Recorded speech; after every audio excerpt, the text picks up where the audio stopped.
Alors, dans cette capsule ici, on va voir comment adapter le concept de produit extérieur de une forme qu'on a vu à la capsule précédente.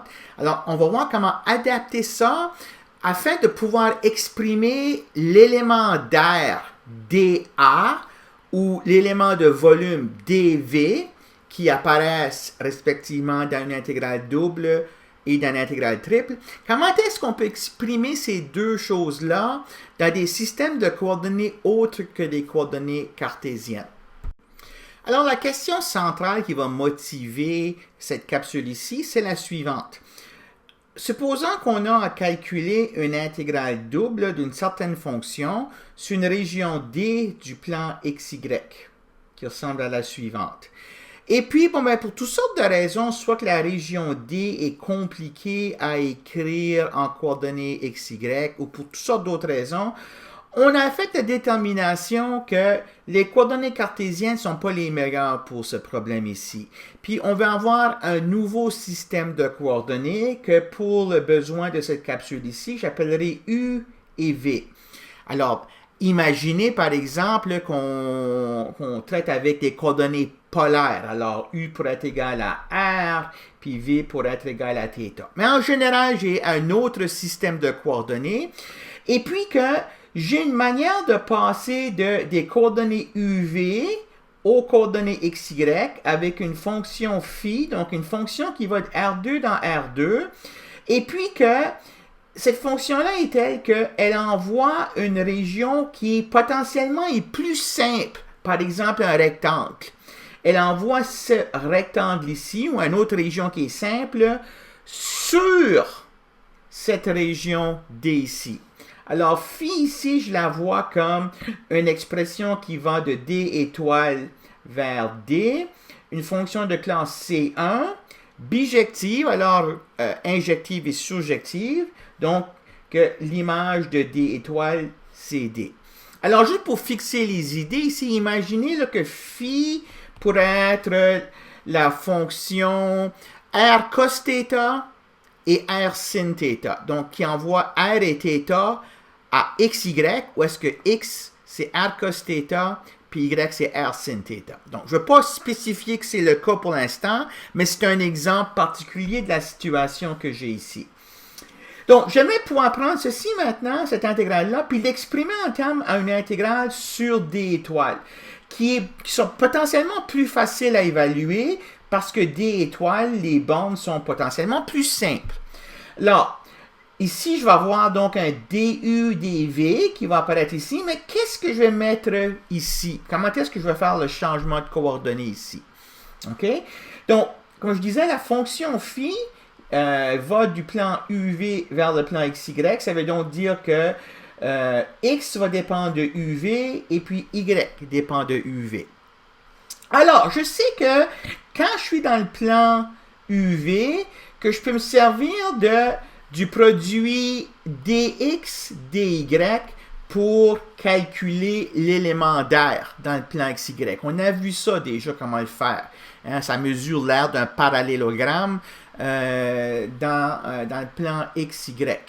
Mais ici, je sais que X dépend de UV et puis Y dépend de UV. Alors, je peux calculer dx comme étant une différentielle par rapport à U et V. C'est-à-dire que je peux utiliser la formule différentielle qui dit que ça, c'est dx par rapport à U, du, plus dx par rapport à V fois dv.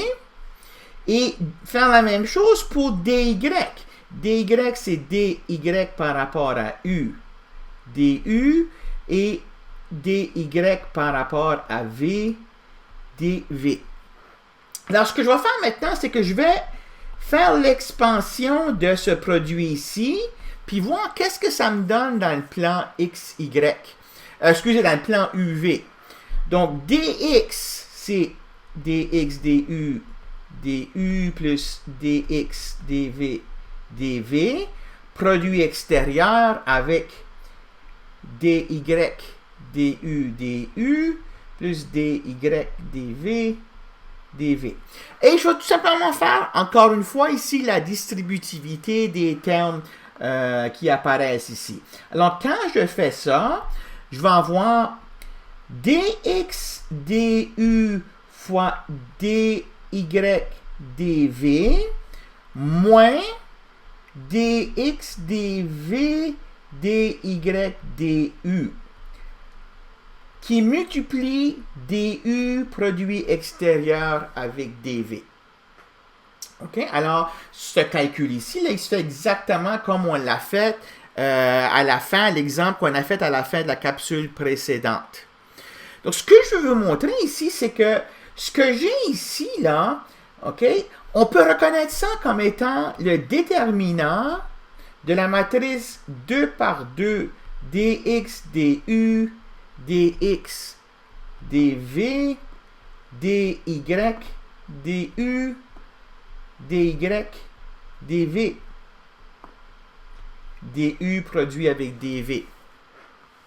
OK, alors ça c'est le produit de dx et de dy, mais exprimé maintenant en termes des coordonnées uv.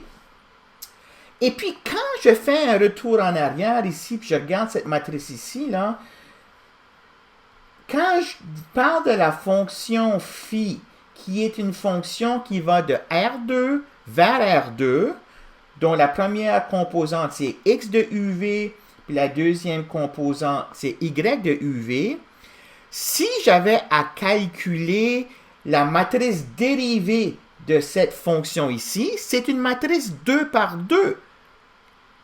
Quelle matrice 2 par 2? Celle-ci. OK? Ici, j'ai la dérivée par rapport à U et par rapport à V de la première composante. Et ici, j'ai la dérivée par rapport à U et par rapport à V de la deuxième composante. Fait qu'en fait, ce qu'on a montré, c'est que quand XY et UV sont liés l'une à l'autre par une formule de changement de coordonnées, phi, alors dx produit avec dy, je peux l'écrire comme étant le déterminant de la matrice de la dérivée des phi fois du dv. OK? Alors, ça va introduire un terme qui va devoir apparaître parmi les points de question qu'on a ici. Le du dv que j'ai ici, ça serait engendré par ce du produit dv ici, mais j'ai un terme ici additionnel qui doit multiplier, okay? Un terme jacobien qui doit multiplier ici. Okay? Donc ce terme ici, il va faire partie de ce qui va être inclus dans ces 3 points de question ici. Donc ça, c'est pour une intégrale double. Pour une transformation du plan dans le plan, de R2 dans R2. On peut faire exactement la même chose dans R3. On peut avoir à calculer une expression, par exemple, sur une région R dans R3, d'une certaine fonction. Et puis, pour une raison ou une autre, on décide que le système cartésien n'est pas bien adapté pour faire le calcul ici, que le calcul va être difficile. Donc, on introduit un nouveau système de coordonnées que j'appelle U, V et W. Alors, comme exemple concret, vous pourriez avoir en tête R, θ, Z, dans le cas des coordonnées cylindriques, ou ρ, θ, phi, dans le cas des coordonnées sphériques. Okay? Mais en général, vous avez un autre système de coordonnées ici. Et puis, dans ces coordonnées UVW, la région R est décrite par une région R étoile qui est beaucoup plus simple, par exemple sur la forme d'une boîte rectangulaire. Donc, on aimerait pouvoir remplacer ce calcul ici par un calcul qui se ferait sur ce domaine R étoile ici. Alors, l'élément de volume dx, dy, dz, je remplacerai par du, dv, dw, mais il y aurait aussi d'autres choses à inclure ici. Donc, je m'intéresse à savoir qu'est-ce que je devrais inclure ici. Bien, je vais faire la même chose. La fonction phi qui me donne le changement de coordonnées, je peux l'écrire comme x de uvw, y de uvw, z de uvw. Alors, je vais faire exactement la même chose. Je vais regarder quand je fais dx croix pas croire, produit avec dy, produit avec dz. Donc ça, c'était l'élément de volume qu'on avait utilisé pour introduire l'intégrale triple. Ben, dx, je peux l'écrire aussi comme une différentielle. Je peux l'écrire comme dx du plus dx dv dv plus dx dw produit. Puis je fais la même chose pour le dy et le dz. Okay, donc laissez-moi le temps de l'écrire ici. Plus dy dw produit dz du plus dz dv dv plus dz dw. Alors, quand vous faites ce calcul ici, alors c'est un long calcul, ok, mais vous allez essentiellement utiliser, encore une fois, linéarité, distributivité, et puis tous les termes qui ont soit un du, un dv ou un dw de répété sont 0. Parce que ça correspond à des déterminants avec des lignes ou des colonnes semblables. Donc, la seule chose qui va survivre ici, ça va être le produit de du avec dv et dw. Alors, il apparaît ici, hein, du, dv, dw. Il apparaît ici, dv, du, dw. Il apparaît ici, dw, du, dv. Alors, il y a plusieurs manières de faire intervenir du, dv et dw. Donc, on recueille toutes ces choses-là ensemble. C'est un long calcul, mais essentiellement, ce que vous allez avoir, encore une fois, ça va être une matrice 3 par 3 maintenant, qui va avoir la forme suivante. dy, du, dy, dv, dy, dw, et dz, du, dz, dv, dz, dw, produit extérieur, du, dv et dw. Alors, encore une fois, on reconnaît ici, ça c'est tout simplement la matrice dérivée de la fonction phi qui va de R3 dans R3, donnée par x de UVW, y de UVW et z de UVW. Donc, une autre manière de l'écrire, c'est de dire que dx produit dy produit dz, c'est égal au déterminant, encore une fois, de la dérivée de phi fois du produit dv produit dw. Donc, encore une fois, quand je vais revenir ici à faire cette transformation-là, le du, dv, dw que j'ai ici correspond à ceci.